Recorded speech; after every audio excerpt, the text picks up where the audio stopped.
లూకాసు వార్త 23వ అధ్యాయము 26 నుంచి 49 వరకు ఉన్న వాక్య భాగం ఒకసారి వాడుక భాష అనువాదం నేను చదువుతున్నాను. చూస్తూ అనుసరించే ప్రయత్నం చేయండి. 26వ వచనం. వారాయనను తీసుకువెళ్ళిపోతూ ఉన్నప్పుడు పల్లె సీమ నుంచి వస్తున్న కురేనే ప్రాంతీయుడైన సీమోనును పట్టుకున్నారు. యేసు వెంట సిలువను మోయడానికి దానిని అతని మీద పెట్టారు. పెద్ద జనసమూహం ఆయన వెంట వచ్చారు. వారిలో కొందరు స్త్రీలున్నారు. వీరు ఆయన విషయం గుండెలు బాదుకుంటూ రోదనం చేస్తూ ఉన్నారు కూడా. యేసు వారి వైపు తిరిగి, జెరూసలేం కూతుళ్ళారా, నా కోసం ఏడవకండి, మీ కోసం మీ పిల్లల కోసం ఏడవండి. ఎందుకంటే గొడ్రాళ్ళు ధన్యులు, ఎన్నడూ కనని గర్భాలు, పాలియని స్తనాలు ధన్యం అని జనం చెప్పుకునే రోజులు వస్తాయి. అప్పుడు వారు పర్వతాలతో మా మీద పడండి, కొండలతో మమ్మల్ని మరుగు చేయండి అని చెప్పనారంభిస్తారు. వారు పచ్చని చెట్టు ఉన్న సమయంలో ఇలా చేస్తే ఎండిన దాని సమయంలో ఏమి జరుగుతుందో అన్నాడు. నేరస్తులను ఇద్దరిని కూడా ఆయనతో పాటు చంపడానికి తెచ్చారు. వారు కల్వరి అనే స్థలానికి వచ్చినప్పుడు వారు ఆయనను అక్కడ సిలువ వేశారు. ఆ నేరస్తులను కూడా ఒకడిని ఆయన కుడివైపున మరొకరిని ఎడమ వైపున సిలువ వేశారు. అప్పుడు యేసు, తండ్రి, వీరు చేస్తున్నదేమిటో వీరికి తెలియదు గనక వీరిని క్షమించు అన్నాడు. వారు ఆయన బట్టల కోసం చీట్లు వేసి పంచుకున్నారు. ప్రజలు అక్కడ నిలుచుండి చూస్తూ ఉన్నారు. వారి మధ్య ఉన్న అధికారులైతే ఆయనను అపహాస్యం చేస్తూ, ఇతడు ఇతరుల్ని రక్షించాడు, దేవుడు ఎన్నుకున్న అభిషిక్తుడు ఇతడే అయితే తనను తాను రక్షించుకోవాలి అన్నారు. సైనికులు కూడా ఆయనను వెక్కిరించారు. ఆయన దగ్గరకు వచ్చి పులిసిపోయిన ద్రాక్ష రసం ఆయనకు ఇవ్వబోతూ, నీవు యూదుల రాజు అయితే నిన్ను నువ్వు రక్షించుకో అన్నారు. ఇతడు యూదుల రాజు అని వ్రాసి ఆయనకు పైగా ఉంచారు. ఈ వ్రాత గ్రీక్, లాటిన్, హెబ్రీ అక్షరాలలో ఉంది.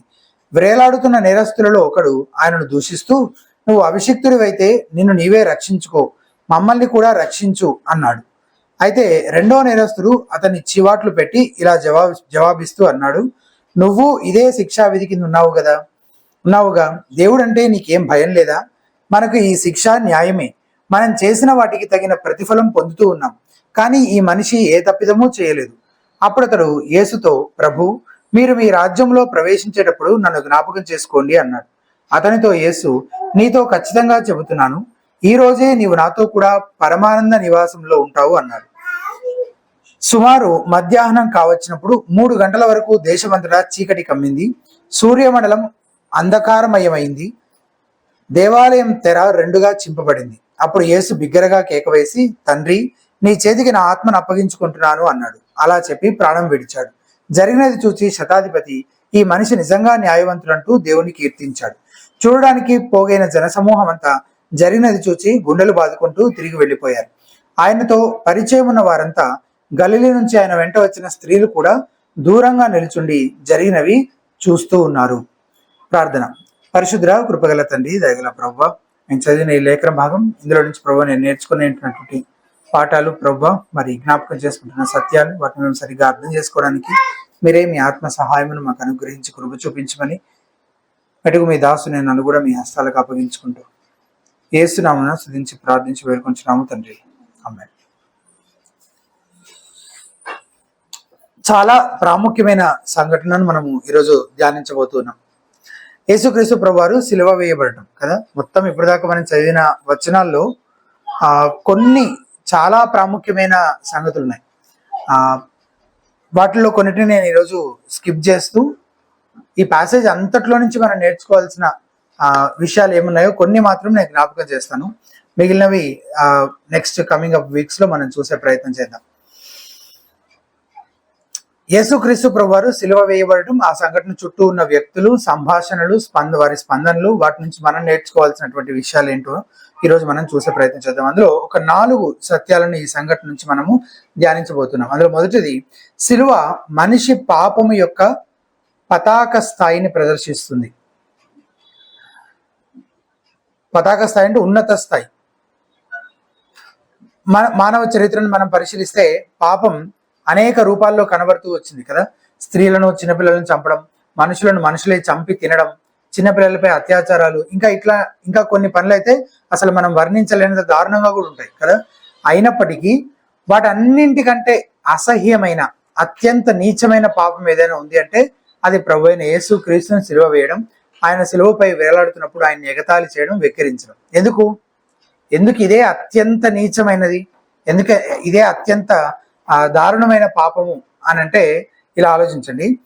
అన్యాయంగా శిక్షించబడే బాధితుడు ఎంత ఎక్కువ నిర్దోషి అయితే ఆ శిక్ష అంత గొప్ప అన్యాయమైనదిగా ఉంటుంది, అంత ఎక్కువ అన్యాయమైనదిగా అవుతుంది కదా.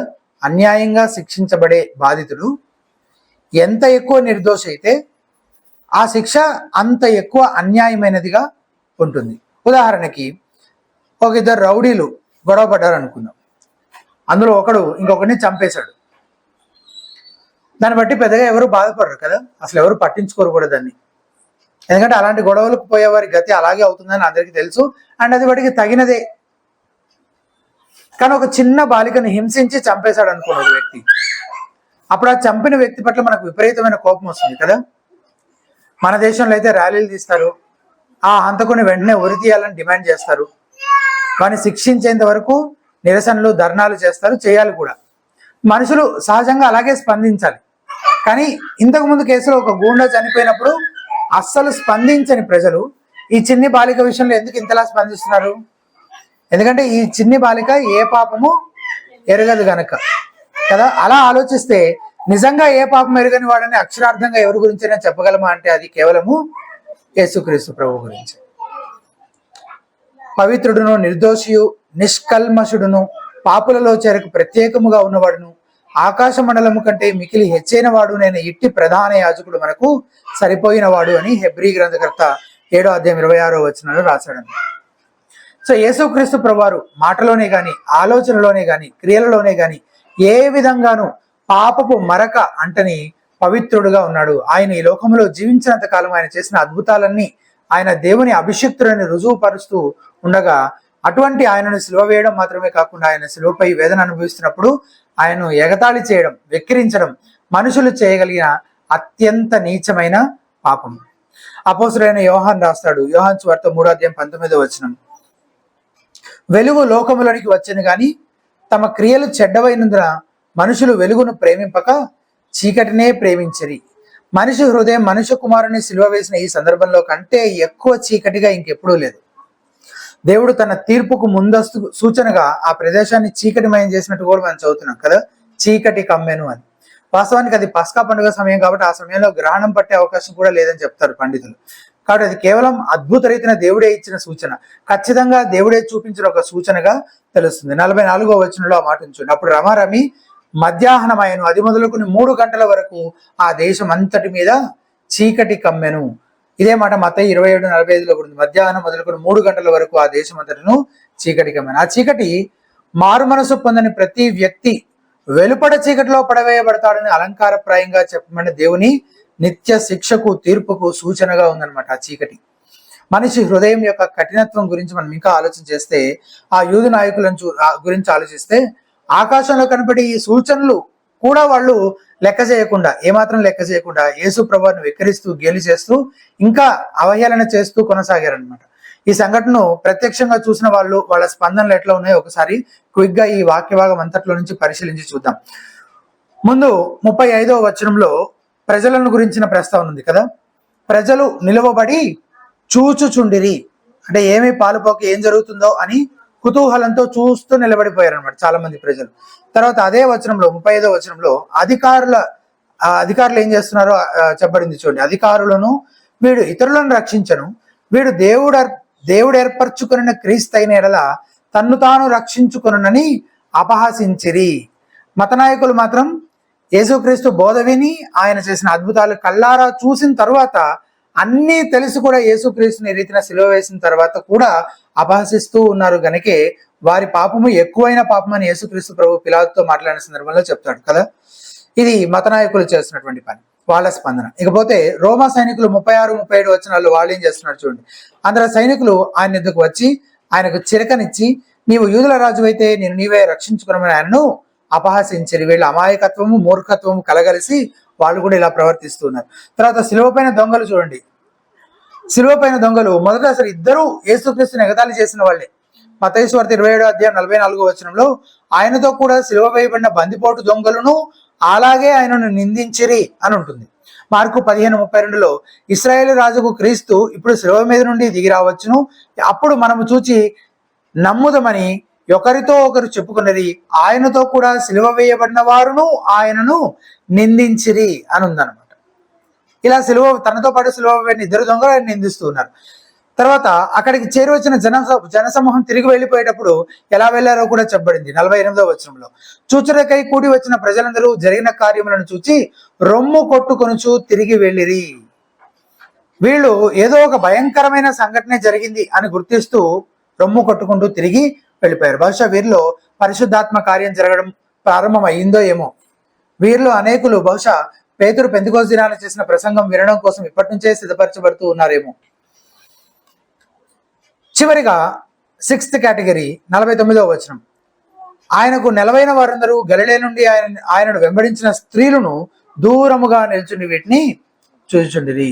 లూకా ఈ మొత్తం సీన్లో క్రీస్తును సిలువకు అప్పగించిన వారి యొక్క పాపము, సిలువ వేసిన వారి యొక్క పాపము, దాన్ని చూస్తూ ఆయనను అపహాసించిన వారి పాపం గురించి ఆలోచించి కేవలం వీళ్ళు ఎలా స్పందించారు, వీళ్ళు ఈ పని చేస్తున్నారు, వీళ్ళు ఎలా అపహసించారు అని చెప్పి దాన్ని ఆలోచించి విడిచిపెట్టడం కోసం ఇవన్నీ మనకు చెప్పట్లేదు. కానీ మన సొంత హృదయాలు మనం పరిశీలించుకోవడం కోసం కూడా వీటిని చెప్తున్నాడు.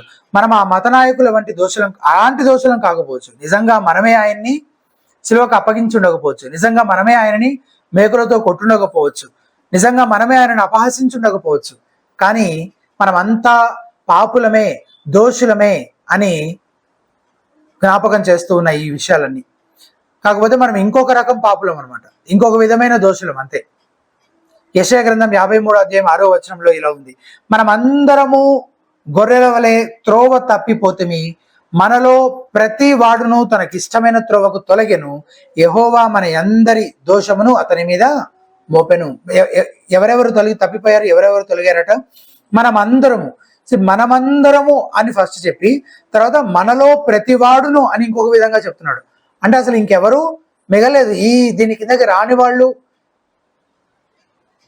తప్పిపోని వాళ్ళు, తొలగిపోని వాళ్ళు ఎవరైనా ఉన్నారా ఇంకా అంటే ఎవరు లేరు అని చెప్పడానికి ముందేమో మనమందరము తప్పిపోయామని చెప్పి తర్వాత మనలో ప్రతి వాడు తొలగిపోయాడు, తనకిష్టమైన త్రోవకు తొలగిపోయాడు అని చెప్తున్నాడు. సిలువను మనం చూస్తున్నప్పుడు నీ పాపం ఎంత భయంకరమైనదో నీకు అర్థం కావాలి. ఒకవేళ అది పతాక స్థాయికి చేరుకుంటే అప్పుడు నీవు కూడా దేవుని కుమారుని సిలువకు అప్పగిస్తావు, దేవుని కుమారుని మేకులతో సిలువకు కొట్టేవాడిగానే ఉంటావు. అది మనుష్య కుమారుని సిలువకు బిగించేంత, నిందలు అవమానాలు భరించాల్సి వచ్చేంత భయంకరమైనది, అసహ్యమైనది, నీచమైనది అని మనం మొదట గుర్తించాలి. కాబట్టి ఈ సిలువ సన్నివేశం నుంచి మనం నేర్చుకోగలిగిన లేదా మనము చూస్తున్న మొదటి సత్యం, సిలువ మనిషి పాపము యొక్క పతాక స్థాయిని ప్రదర్శిస్తోంది. రెండవది, సిలువ దేవుని భయానక తీర్పును ప్రదర్శిస్తుంది, జడ్జిమెంట్. స్వభావరీత్యా పాపులం కాబట్టి మనం మన పాపాన్ని తక్కువగా ఎంచే ప్రవృత్తి మనలో ఉంటుంది. అలాగే మన పాపం పట్ల దేవుని ఉగ్రతను కూడా మనం సరిగ్గా అంచనా వేయలేము. మన పాపాన్ని సరిగ్గా అంచనా వేయలేము, దానికి వచ్చే దేవుని ఉగ్రతను కూడా సరిగ్గా అంచనా వేయము. మనం ఏమనుకుంటామంటే, మనకి ఏమనిపిస్తుంటుందంటే మన పాపం మరీ అంత భయంకరమైనది కాదులే అని అనిపిస్తూ ఉంటుంది చాలాసార్లు. కానీ అది ఎంత భయంకరమైనది అంటే, దేవుడు తన ప్రియకుమారుని లోకానికి పంపించి దానికి తగిన మూల్యం చెల్లిస్తేనే కానీ పరిహరించబడినంత భయంకరమైనది మన పాపం.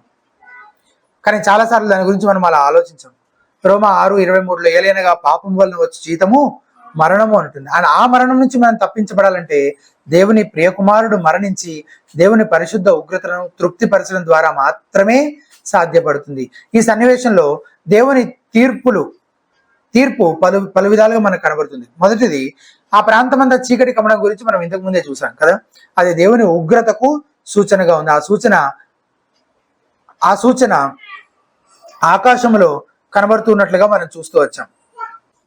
ఆ సూచన ఆకాశంలో చూసిన తర్వాత ప్రజలు వాస్తవానికి భయంతో వణుకుతూ దేవుని కనికరం కొరకు వేడుకొని ఉండాలి. అది దేవుని తీర్పును సూచించే మొదటి సూచన మనకు కనబడుతూ ఉంటే, రెండవదిగా 27 నుంచి 31 వరకు ఉన్న వచనాల్లో యెరూషలేము పట్టణాన్ని ఉద్దేశించి యేసుప్రభువు కొన్ని మాటలు చెప్తున్నారు చూడండి. 27వ వచనం, గొప్ప జనసమూహమును ఆయనను గూర్చి రొమ్ము కొట్టుకుని దుఃఖించుచున్న చాలా మంది స్త్రీలను ఆయనను వెంబడించింది.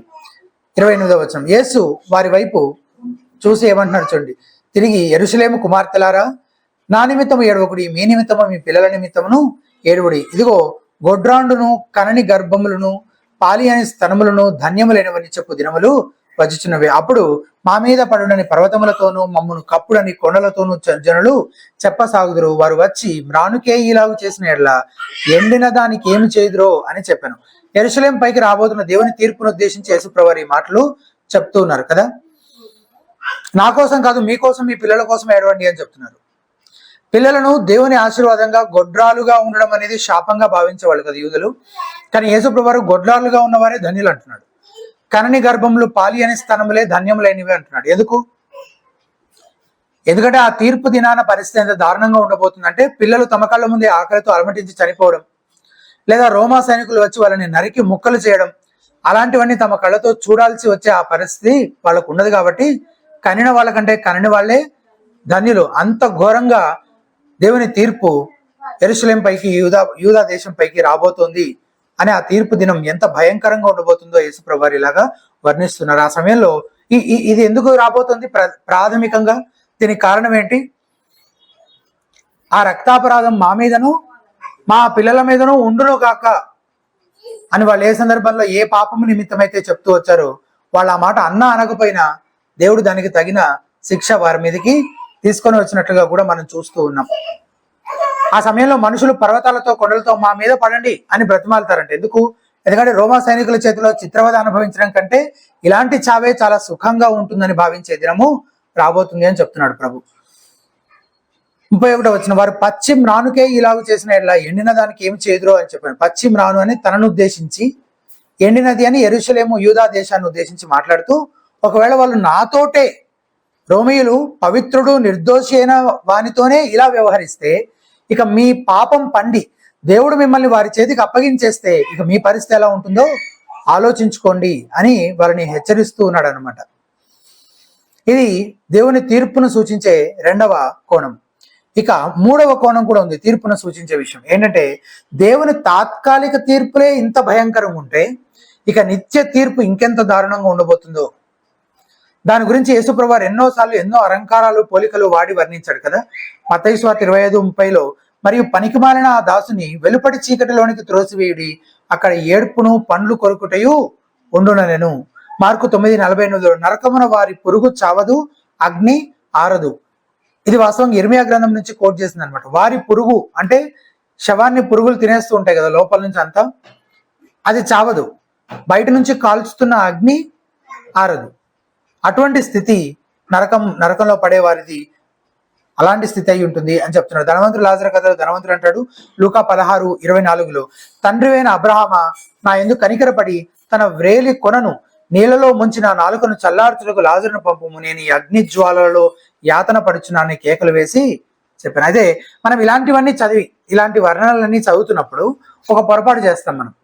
మనం ఎంతసేపు నరకమనంగానే, సిలువనంగానే ఈ ఫిజికల్ పెయిన్ ఏదైతే ఉందో, ఫిజికల్ సఫరింగ్, దానిపైనే దృష్టి పెడుతూ ఉంటాం. కానీ ఆ శారీరక వేదన ఆత్మీయ వేదనను కొంతమేరకే వ్యక్తపరిచేదిగా ఉంది. మీరు గమనించారో లేదో, భౌతిక వేదన గురించి చాలా తక్కువ వర్ణన ఉంటుంది ఇక్కడ.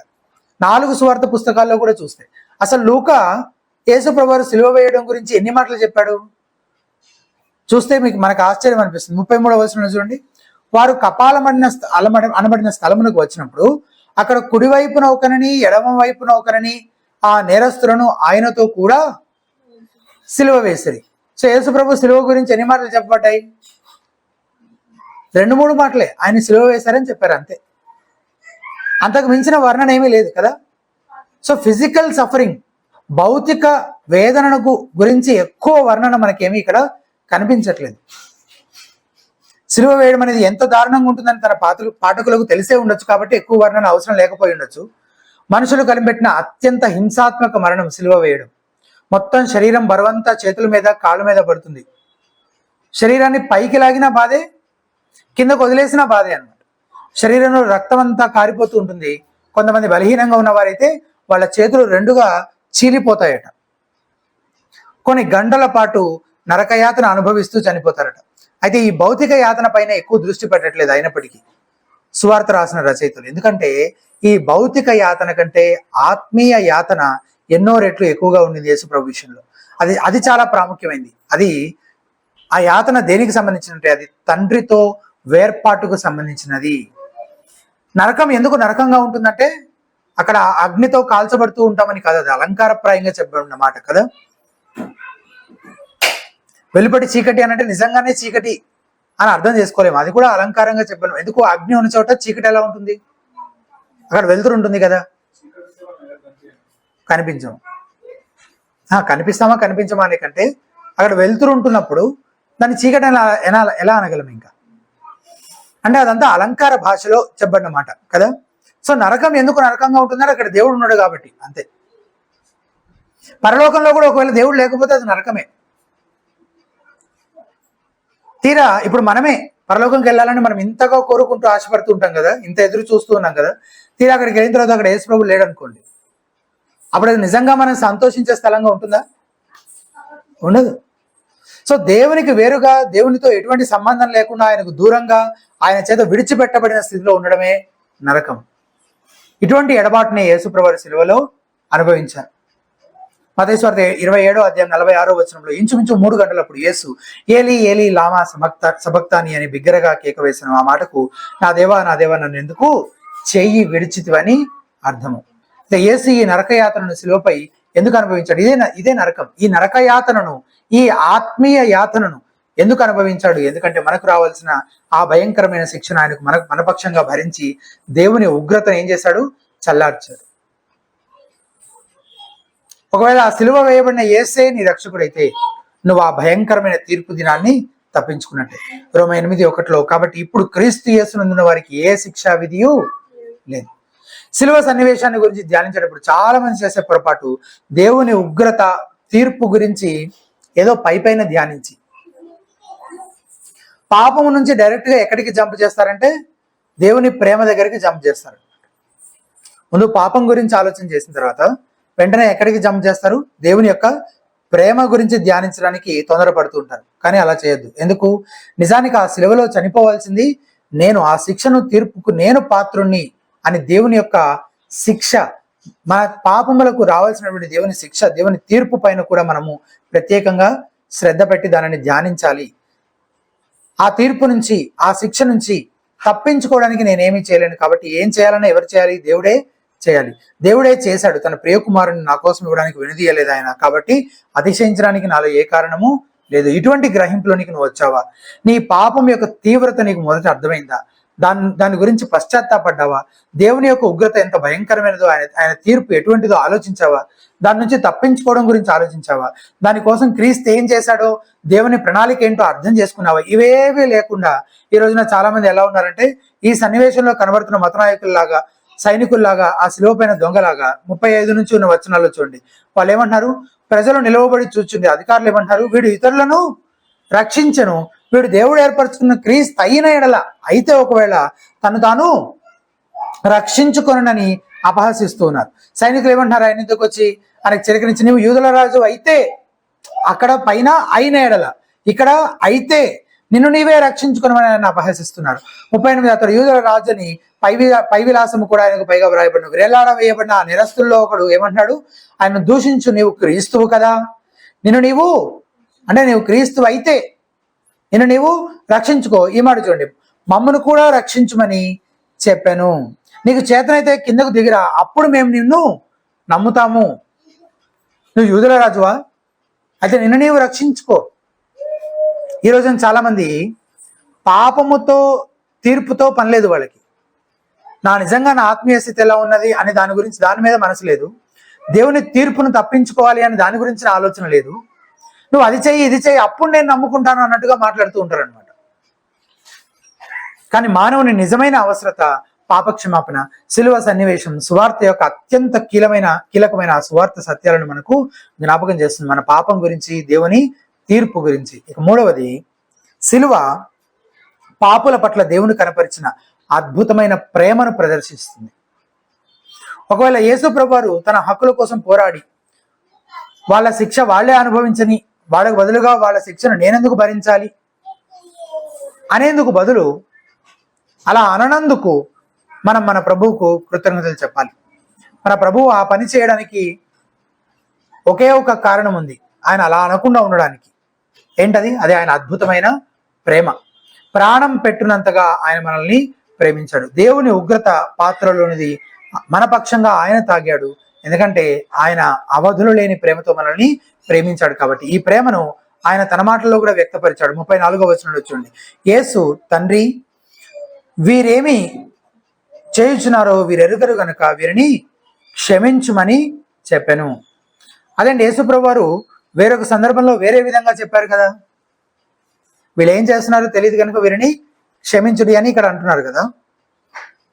లూకా 17:3 ఏముంది చూడండి, మీ విషయమై మీరే జాగ్రత్తగా ఉండుడి, నీ సహోదరుడు తప్పిదము చేసిన ఎట్లా అతనిని గద్దించుము, అతడు మారు మనసు పొందిన ఎట్లా అతన్ని క్షమించము. ఎప్పుడు క్షమించాలట? అదే మనకేం ఇలా నేర్పించి ఆయనే అలా చేస్తున్నాడు. ఇప్పుడు వాళ్ళు మారు మనసు పొందారు అక్కడ ఆ సందర్భంలో? అలాంటిది ఏం చెప్పలేదు కదా, మరెందుకు క్షమిస్తున్నాడు? ఊరికే ఆయన చెప్తాడు కానీ ఆయన చేయడు. అవన్నీ మన కోసమే కదా, రూల్స్ మన కోసమే కాదు. వాస్తవానికి ఈ సందర్భంలో యేసు ప్రభు వారు వారిని క్షమించట్లేదు, వారి కోసం ప్రార్థిస్తున్నాడు కదా. యేసు ఏమన్నాడు? తండ్రి అని ఎవరిని వేడుకుంటున్నాడు? తండ్రిని వేడుకుంటున్నాడు. వీరు ఏమి చేస్తున్నారు, వీరు ఎరుగక వీరిని క్షమించమని చెప్పాను అని ఉంది, కానీ అక్కడ యాక్చువల్గా అడుగుతున్నాడు అనమాట. ప్రార్థన, అదొక ప్రార్థన, వేడుకుంటున్నాడు ఆయన. దేవుడు తలుచుకుంటే అప్పుడే ఆ క్షణమే భూమి తన నోరు తెరిచి వారందరినీ మింగేసేలా చేయగలడు. కానీ అలా చేయకుండా ప్రేమ కనికరం కలిగిన దేవుడు యేసు ప్రభు వారి ప్రార్థన ఆలకించి వారికి మరో 40 సంవత్సరాలు టైం ఇస్తున్నాడు కదా. ఆయన తీర్పు 70 ADలో కదా వాళ్ళ మీదకి దిగి వచ్చింది. అంతవరకు వాళ్ళకి అసలు మారు మనసు పొందే సమయము అనుగ్రహిస్తూ వాళ్ళ మీదకి రావాల్సిన తీర్పును దేవుడు ఏం చేశాడు? ఆలస్యం చేస్తూ ఉన్నాడు అనమాట. ఈలోపు పేతురుని, అపోస్తలుని తన సువార్త సందేశంతో వాళ్ళ దగ్గరికి పంపించాడు. అయితే యేసు ప్రభువు చేసిన ప్రార్థన నిజంగా ఎప్పుడు ఫలించిందంటే, వీళ్ళు ఏం చేయుచున్నారో వీరు ఎరుగరు కనుక వీరిని క్షమించుడి అని ఆయన చేసిన ప్రార్థన నిజంగా ఎప్పుడు ఫలించిందంటే, ఎప్పుడైతే యూదులు తమ పాపములను బట్టి పశ్చాత్తాపడి మారు మనసు పొందారో అప్పుడు వారు పాపక్షమాపణ పొందుకున్నారు. ఆ విధంగా యేసు ప్రభువు వారి ప్రార్థన, దానికి దేవుడు సమాధానం ఇచ్చినట్టు మనకు తెలుస్తుంది. అయితే ఆ సంగతులు మనం ఎక్కడ చదువుతాము? అపోస్తుల కార్యాల గ్రంథం 2వ అధ్యాయం నుంచి మనం చదువుతాం, అక్కడి నుంచి చదువుతాం అనమాట ఆ మాటలన్నీ. సో యేసు ప్రభువు కూడా మారు మనసు పొందిన తర్వాతే క్షమించాడు కదా, అప్పుడే వాళ్ళు నిజంగా క్షమించబడ్డారు. అపోస్తుల కార్యాల గ్రంథం 2వ అధ్యాయం నుంచి మనం చూస్తాం అనమాట ఆ సంగతులు. కాబట్టి ఈ సందర్భంలో యేసు ప్రభువు తన మాటలకు తానే విరుద్ధంగా ఏమీ చెప్పట్లేదు, మారు మనసు పొందకుండానే వారిని క్షమించట్లేదు, ఆయన వారి కొరకు ప్రార్థన చేస్తున్నాడు అంతే. అలాగే ఆయన చేసిన పని మనల్ని కూడా చేయమని చెప్తున్నాడు. ఇక్కడ కొండ మీద ప్రసంగంలో యేసు ప్రభువు మనకు జ్ఞాపకం చేస్తారు ఆ మాటలు. లూకాసు వార్త 6వ అధ్యాయం 27-28 వచనాలు ఒకసారి చూడండి. లూకాసు వార్త 6వ అధ్యాయం 27-28 వచనాలు.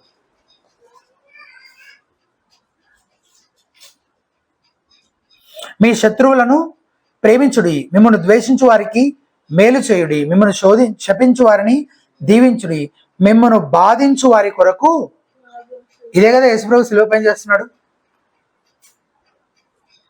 మిమ్మల్ని బాధించు వారి కొరకు ప్రార్థన చేయుడి, వాళ్ళు క్షమించబడాలని, వాళ్ళు రక్షించబడాలని ప్రార్థించండి. ప్రేమతో నిన్న ఈ ప్రార్థన అత్యంత నీచులైన పాపులకు సైతం నిరీక్షణ అనుగ్రహించేదిగా ఉంది. నిజమే, పాపయుక్తమైన జీవితంతో నువ్వు ఆయనను దూషించావు, ఆయనను అపహసించావు, నీ పాపమే ఆయన సిలువకు బిగించింది. నీకు పాపక్షమాపణ అవసరం. మనకు అవసరమైన ఆ పాపక్షమాపణ కోసం యేసు ప్రభువు కూడా ప్రార్థిస్తూ ఉన్నారు. అయితే కేవలం ప్రార్థన మాత్రమే కాదు, దానికి అవసరమైన మూల్యాన్ని కూడా ఆయన చెల్లించి కేవలం ఆయన ప్రేమను బట్టి, కరికరాన్ని బట్టి నీకు దాన్ని ఉచితంగా అనుగ్రహిస్తున్నాడు. సిలువ పాపుల ఎడల దేవుని అద్భుతమైన ప్రేమను ప్రదర్శిస్తోంది.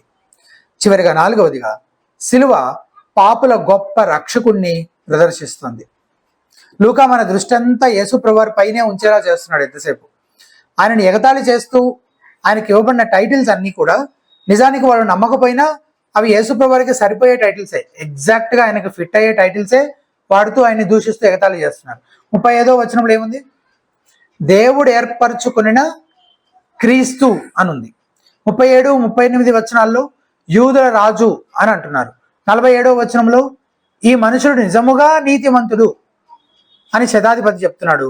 41లో ఈయన దొంగ చెప్తున్నాడు. 47లో శతాధిపతి చెప్తున్నాడు. 41లో సులువుపైన దొంగ అంటున్నాడు, ఈయన ఏ తప్పిదమును చేయలేదు.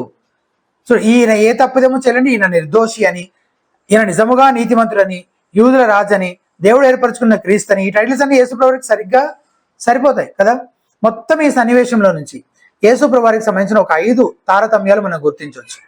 కొంచెం క్విక్గా బ్రీఫ్గా చూసే ప్రయత్నం చేద్దాం. మొదటిది, యేసు సంపూర్ణ మానవుడు, అలాగే సంపూర్ణ దేవుడిగా మనకు కనబడుతున్నాడు. మనిషిగా ఆయన సంపూర్ణ మానవుడు అనే కోణంలో నుంచి ఆలోచన చేస్తే, ఆయన ముందు రోజు రాత్రి గెత్సేమనే తోటలో ఉన్నప్పటి నుంచే చాలా బలహీనంగా ఉన్నాడు. గాయముల చేత ఇంకా బలహీనుడయ్యాడు.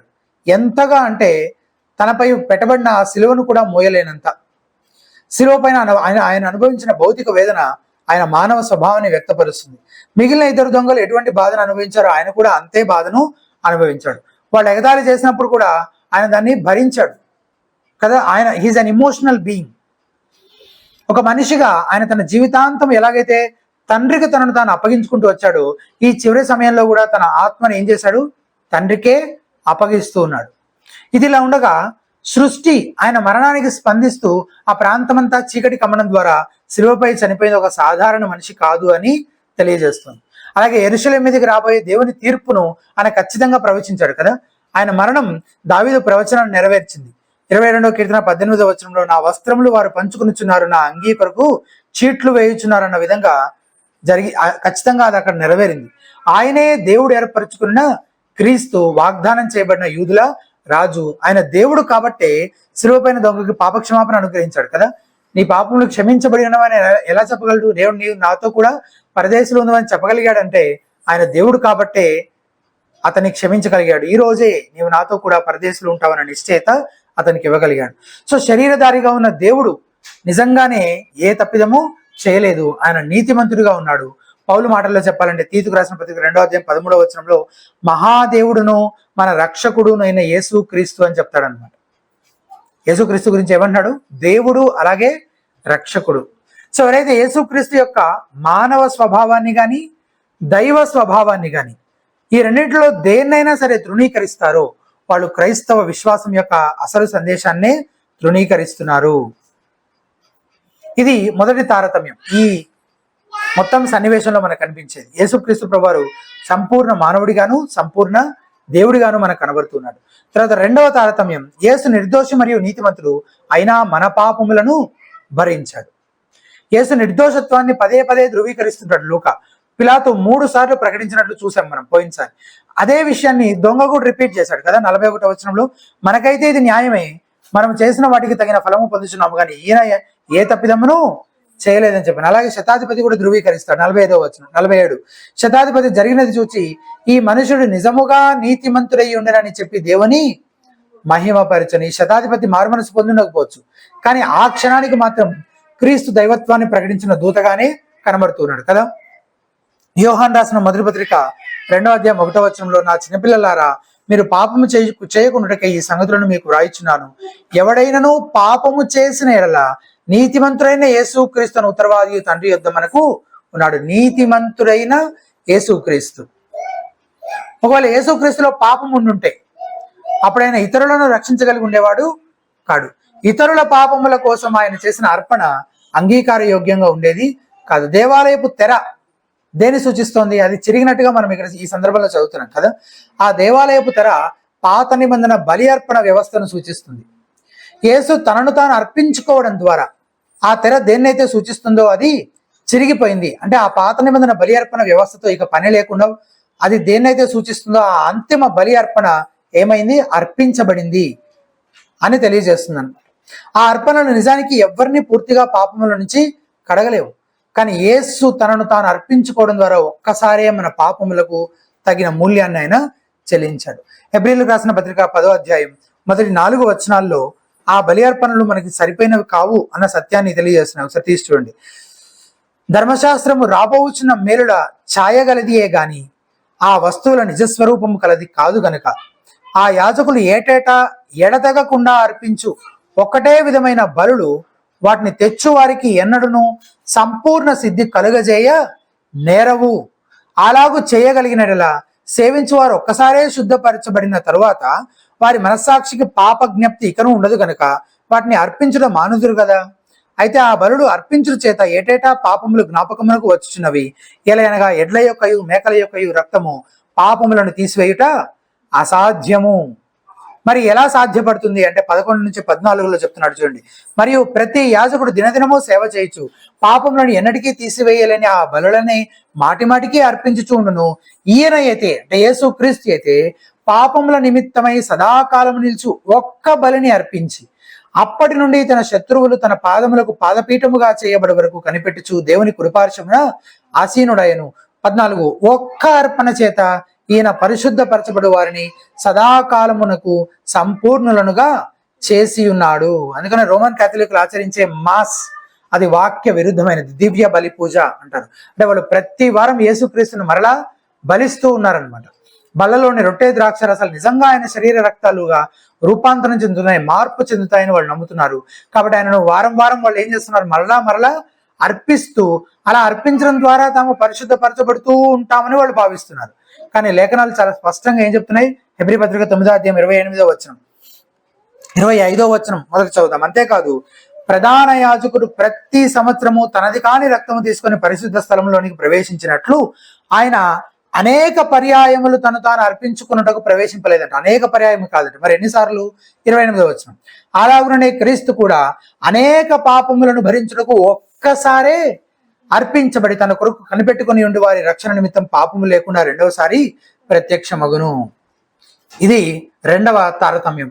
ఆయన నీతిమంతుడు, నిర్దోషియు అయినప్పటికీ ఆయన మన పాపములను భరించిన వాడుగా ఒక్కసారి సిలువలో ఆయన తను తాను అర్పించుకున్న ద్వారా మన అనేక పాపములకు తగిన మూల్యం చెల్లించిన వాడిగా మనకి కనబడుతున్నాడు. ఇది రెండవ తారతమ్యం. ఇకపోతే మూడవది, యేసు ధనవంతుడైండి మనలను ధనవంతులుగా చేయడం కొరకు ఆయన దరిద్రుడైనట్టుగా కనబడుతున్నాడు. సైనికుడు ఆయన దగ్గర నుంచి ఆయన దగ్గర మిగిలిన ఆస్తి ఇంకేమైనా ఉందంటే అది ఆయన వస్త్రమే. దానిని సైతం తీసివేసి దాన్ని చింపి చీట్లు వేసి పంచుకున్నట్లుగా మనం చదువుతున్నాం. ఇక మిగిలింది ఇంకా ఏమైనా ఉందా ఆయన దగ్గర? ఇంకేం లేదు, ఆయన ప్రాణం తప్ప. దాన్ని కూడా తీసేశారు కదా. మనలను గౌరవప్రదంగా దేవుని ఎదుట నిలబెట్టడం కోసం, మనల్ని నీతి అనే వస్త్రంతో, ప్రతి విధమైన ఆత్మ సంబంధమైన మేళ్లతో మనల్ని కప్పడం నింపడం కోసం ఆయన దరిద్రుడయ్యాడు, అవమానం పొందాడు. పౌలు భక్తుడు కూడా అంటాడు కదా, ఏ మాట? కొరింథీయులకు రాసిన 2వ పత్రిక 8వ అధ్యాయం 9వ వచనంలో, మీరు మన ప్రభు అయిన యేసుక్రీస్తు కృపను ఎరుగుదురు కదా, ఆయన ధనవంతుడై మీరు తన దారిద్ర్యం వలన ధనవంతులు కావాలనని మీ నిమిత్తము దరిద్రుడాయను. ఇది మూడవ తారతమ్యం. ఏంటది? ఆయన ధనవంతుడై మనలను ధనవంతులుగా చేయడం కొరకు ఆయన దరిద్రుడు అయ్యాడు. 4వది, యేసు కనికర పూర్ణుడిగా ప్రేమ స్వరూపిగా ఉన్నాడు. అలాగే ఆయన అందరికీ తీర్పరి న్యాయాధిపతి కూడాను. యేసు ప్రభువారు ఆ స్త్రీలతో ఎలా స్పందించాడో మనం చూసాం కదా. ఆయన తన వేదన గురించి, తన బాధ గురించి కాదు, నా గురించి కాదు మీరు ఏడవలసింది అని చెప్తూ వారి మీదకి, వారి పిల్లల మీదకి రాబోతున్న శ్రమల గురించి ఆయన ఆలోచిస్తూ ఉన్నాడు కదా. ఆ సమయంలో అసలు ఇది ఎలాంటి సమయం? ఆయనే ఎన్నో గాయములు పొంది ఎంతో బాధ వేదన అనుభవిస్తున్న ఈ సమయంలో తన గురించి తాను ఆలోచించకుండా ఎవరి గురించి ఆలోచిస్తున్నాడు? ఆ స్త్రీల గురించి, వాళ్ళ పిల్లల మీదకి రాబోతున్న దేవుని శిక్షను గురించి, తీర్పును గురించి ఆలోచిస్తున్నాడు. అలాగే తనను బాధించే వారి గురించి ఆయన కూడా ఎలా ప్రార్థన చేస్తున్నాడు? దేవా, వీరేమి చేస్తున్నారు, వీరు కనుక వీరిని క్షమించమని ప్రార్థన చేస్తున్నాడు. శిలువ పైన దొంగ ఆయన అనుగ్రహించిన అభయంతో కూడా ఆయన కనికరము, అందులో కూడా ఆయన కనికరం వెల్లడవుతుంది కదా. అయినప్పటికీ ఆయన ఒక న్యాయమైన తీర్పరి కూడా అని మనం ఎప్పుడూ మర్చిపోకూడదు. దేవుడు పాపంతో అలక్ష్యంగా వ్యవహరించడు గనుకనే కదా క్రీస్తు శిలువ మరణం పొందాల్సి వచ్చింది. ఎలా పడితే అలాగే దాంతో వ్యవహరించి దాన్ని లైట్ తీసుకునే దేవుడు అయి ఉంటే అసలు యేసుక్రీస్తు శిలువకు అప్పగించబడాల్సిన అవసరం ఉండేది కాదు కదా. సో ఆయన న్యాయం విషయంలో ఆయన రాజీ పడడు. ఆయన పాపంతో వ్యవహరించే విషయంలో ఎక్కడా వెనక్కి తగ్గడు. న్యాయంగానే దాంతో ఖచ్చితంగా వ్యవహరించి తీరుతాడు. సమస్త పాపము ఖచ్చితంగా తీర్చబడుతుంది. ప్రతి పాపి తన పాపం విషయమే లెక్క చెప్పవలసిందే. నువ్వు ఒకవేళ యేసుక్రీస్తుని నమ్ముకుంటే ఆయన శిక్ష నీకు వర్తించి, యేసుప్రభువారు అనుభవించిన శిక్ష నీకు వర్తించి నువ్వు దేవుని తీర్పు నుంచి తప్పించబడతావు. లేకపోతే నీ శిక్ష నువ్వే అనుభవించాల్సి. ఇది 4వ తారతమ్యం. ఆయన ప్రేమ స్వరూపిగా కనికర పూర్ణిగా కనబడుతున్నాడు ఒక పక్క, మరోవైపు ఆయన తీర్పరి న్యాయాధిపతిగా కూడా కనబడుతున్నాడు. ఇక 5వది చివరిది, యేసు సిలువ వేయబడ్డాడు, కానీ వాస్తవానికి ఆయన ఒక రాజు కదా. సిలువ వేసే దగ్గర చివరికి ఎవరు మిగిలారో యోహాను భక్తుడు చెప్తున్నాడు. చూడండి, యోహాను సువార్త 19వ అధ్యాయం 25 నుంచి ఉన్న వచనాలు. ఆయన తల్లియు, ఆయన తల్లి సహోదరియు, క్లోపా భార్య అయిన మరియయు, మగ్దలేనే మరియయు యేసు సిలువ యొద్ద నిలుచుండిరి. యేసు తన తల్లియు తాను ప్రేమించిన శిష్యుడును దగ్గర నిలుచుండి చూచి, అమ్మా ఇదిగో నీ కుమారుడని తన తల్లితో చెప్పాను. తర్వాత శిష్యుని చూచి, ఇదిగో నీ తల్లి అని చెప్పాను. ఆ గడియ నుండి ఆ శిష్యుడు ఆమెను తన ఇంట చేర్చుకున్నాను. మొత్తం ఎంతమంది ఉన్నారు ఇక్కడ? 5గురు ఉన్నారు. యేసు తల్లి అయిన మరియా, మరియ సహోదరి, క్లోపా భార్య అయిన మరియ, మగ్దలేని మరియ, అంటే 3 మరియలు, అలాగే మరియ సహోదరి. ఈ ఐదో వ్యక్తి ఈ యోహానే, అపోస్తలుడైన యోహాన్. ఈ 5గురే ఉన్నారు సిలువ వేసే చోట. మిగిలిన వాళ్ళందరూ దూరంగా ఎక్కడో నిలబడిపోయారు, ఏ సంబంధం లేనట్టు. ఇంకా చాలా మంది విడిచిపెట్టి పారిపోయారు. అలాంటి స్థితిలో ఈయన ఎలా ఉన్నాడు? సిలువ పైన వేలాడుతూ ఉన్నాడు అనమాట. 38వ వచనం, ఇతడు యూదుల రాజని పై విలాసము కూడా ఆయనకు పైగా వ్రాయబడెను. ఇలాంటి స్థితిలో కనబడుతున్నటువంటి ఈయన, సిలువ వేయబడినటువంటి అందరి చేత విడిచిపెట్టబడినటువంటి ఈయన ఎవరని పై విలాసం పైన రాయబడిందంట? యూదుల రాజు. ఇదే కదా యూదు నాయకులు పదే పదే యేసుపై చేసిన ఆరోపణ. అందుకే పిలాతు అదే రాయించాడు. కానీ అది నిజం, అది వాస్తవం. ఆయన యూదుల రాజు మాత్రమే కాదు, ఆయన అందరికీ రాజు. సమస్త దేశాలకి, సమస్త మానవాళికి ఆయన రాజు, దేవుడై ఉన్నాడు. ఆయన అవమానకరంగా సిలువ వేయబడ్డాడు, సిలువపై వేలాడుతున్నాడు. అందరూ ఆయన విడిచి పారిపోయారు. అయినప్పటికీ ఆయన సార్వభౌముడు, తిరిగి లేచాడు, మరలా శక్తి ప్రభావంతో తిరిగి రానై ఉన్నాడు. ఆ సిలువ వేయబడిన యేసు క్రీస్తే నీకు కూడా రాజుగా ఉన్నాడా అనేది నిన్ను నువ్వు అడగాల్సిన ప్రశ్న. ఒక చిన్న ఇల్లస్ట్రేషన్ చెప్పి నేను ముగిస్తాను. ఒకసారి ఒక చిన్న అబ్బాయి వాళ్ళ ఇంట్లో జరిగిన ఒక అగ్ని ప్రమాదంలో చిక్కుకున్నాడు. ఇంట్లో అగ్ని ప్రమాదం సంభవించింది. ఇంటి నిండా మంటలు వ్యాపించాయి. అందులో ఒక చిన్న అబ్బాయి చిక్కుకున్నాడు. అతని తండ్రి ఆ మంటల్ని ఏమాత్రం లెక్క చేయకుండా లోపలికి వెళ్ళి ఆ అబ్బాయిని ఫైనల్గా కాపాడతాడు. కొన్ని సంవత్సరాల తర్వాత ఆ అబ్బాయి పెరిగి పెద్దవాడైన తర్వాత ఎవరో తన తండ్రి గురించిన ప్రస్తావన తీసుకొచ్చి మాట్లాడుతూ ఉంటే ఆ అబ్బాయి అంటాడు, మా నాన్న ఈ ప్రపంచంలోనే అత్యంత అందమైన వ్యక్తి, my dad is the most beautiful man in the world అని అంటాడు. ఆ మాట విన్న వాళ్ళంతా నవ్వుతారు ఒక్కసారిగా. ఎందుకు? మీ నాన్న అత్యంత భయంకరంగా కనబడతాడు చూడడానికి అని చెప్పినప్పుడు ఆ అబ్బాయి అంటాడు, ఆయన అలా కనబడడానికి కారణం, చిన్నప్పుడు నన్ను ఒక అగ్ని ప్రమాదంలో నుంచి తప్పించడం కోసం ఆయన ప్రయత్నిస్తున్నప్పుడు మా ఇంట్లో కొన్ని పేలుళ్ళు సంభవించి ఆయన ముఖం కాలిపోయింది. ఆయన దాదాపుగా సగం కాలి సగం చచ్చిన స్థితిలో కూడా మిగిలిన తన శక్తినంతటినీ కూడగట్టుకొని తన ప్రాణాన్ని పణంగా పెట్టి నన్ను కాపాడాడు. పాడైపోయినట్లుగా కనబడుతున్న ఆయన రూపము ఆయన నన్ను ఎంతగా ప్రేమించాడో నాకు జ్ఞాపకం చేస్తుంటుంది. అందుకే మా నాన్న ఈ ప్రపంచంలోనే అత్యంత అందమైన వ్యక్తి అని చెప్తాడు. క్రీస్తు ప్రేమ గతంలో ఎప్పుడో ఒక రోజున, అప్పుడెప్పుడో మనం సువార్త విన్న ఆ రోజున నీ హృదయాన్ని కరిగించింది కనుక నేను ఈ రోజున ఇక్కడ ఉన్నావు. కానీ ఆ ప్రేమ ఒకవేళ చల్లారిపోయిందేమో అని పరిశీలించుకో. ఒక్కసారి నీ రక్షణ కోసం ఆయన వీపు దున్నబడింది, ఆయన తలకు ముళ్ళు గుచ్చబడ్డాయి, ఆయన ముఖము ఉమ్మివేయబడింది, ఆయన కాళ్ళు చేతులకు శీలలు కొట్టబడ్డాయి, ఆయన ప్రక్కలో బల్లెపు పోటు పొడవబడింది. ఎన్నో దూషణలు, అపహాస్యాలు, అవమానానికి ఆయన గురయ్యాడని జ్ఞాపకం చేసుకుందాం. ఆ శిలువ పైన వేలాడుతున్న యేసు నీతో అంటున్నాడు, నేను నిన్ను ఇంతలా ప్రేమిస్తున్నాను అని. ఆ శిలువ సన్నివేశం, ఆయన పట్ల చల్లారిన మన ప్రేమను తిరిగి మండించాలి. దేవుని ఉగ్రత ఆయన పైకి దిగి వచ్చినప్పుడు ఏం జరిగిందో ఎల్లప్పుడూ మనం మనసులో ముద్రించుకుందాం. ఆయన అద్భుతమైన ప్రేమ మన పాపం నుండి తిరిగి క్రీస్తు ఎడల భక్తితో మనల్ని మనము మరొకసారి ఆయనకు సమర్పించుకునేలా పురికొల్పును గాక. ప్రార్థన చేసుకుందాం.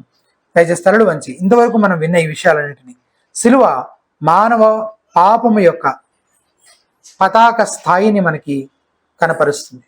నిజంగా ఒకవేళ మనమే ఆ స్థితిలో ఉంటే కూడా మనం కూడా అలాగే చేస్తుండేవారమేమో. అలాగే ఆయనని సిలువకు అప్పగించేవారం, అలాగే ఆయనని సిలువకు బిగించేవాళ్ళము, అలాగే ఆయనని దూషించేవాళ్ళం, అపహసించేవాళ్ళమేమో. ఎగ్జాక్ట్గా అలాగే చేయకపోయినా మన పాపములు, మన దోషములు కూడా పరిశుద్ధ దేవుని ప్రమాణాలను ఘోరంగా ఉల్లంఘించేవిగా ఉన్నాయని, తద్వారా దేవుని ఉగ్రత, దేవుని తీర్పు మన మీదకి దిగి వచ్చేంతగా మనం ఆ శిక్షకు, ఆయన ఉగ్రతకు మనం పాత్రులుగా ఉన్నామని, కానీ ఆ శిక్ష నుంచి మనం తప్పించబడడం కొరకు మనమేమి చేయలేం, కానీ దాని కొరకు దేవుడే ఒక ఏర్పాటు చేసి తన ప్రియకుమారుని మన కొరకు ఇయడానికి వెనదీయలేదు. అలాగే యేసు క్రీస్తు ప్రభువారు తన ప్రాణాన్ని శిలువలో అర్పించడం ద్వారా, ఒక్కసారే దానిని అర్పించడం ద్వారా మన అనేక పాపములకు ప్రాయశ్చితము చేసి తన అద్భుతమైన ప్రేమను ఆయన శిలువపై వెల్లడిపరిచాడు. ఆ గొప్ప రక్షకుడు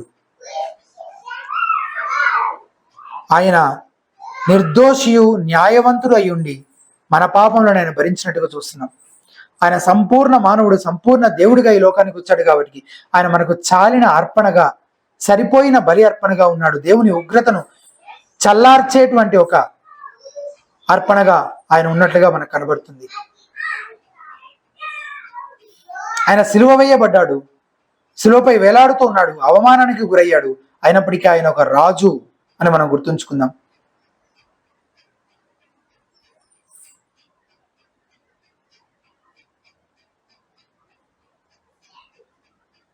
ఈ సంగతులన్నీ తలపోసుకుంటూ ఎప్పుడో గతంలో ఏదో ఒక సందర్భంలో ఈ సంగతులని విని మన హృదయము కరిగిపోయి యేసు క్రీస్తు ప్రేమకు మనం స్పందించాము. ఆ ప్రేమ సందేశానికి, ఆ సువార్త సందేశానికి మనం స్పందించాము. కానీ ఆ తర్వాత మన ప్రేమ ఒకవేళ చల్లారిపోయిందేమో పరిశీలించుకుందాం. నిజంగా యేసు క్రీస్తే నీకు రాజుగా ఉన్నాడా? నీ హృదయాన్ని, నీ జీవితాన్ని ఆయనే పరిపాలిస్తున్నాడా?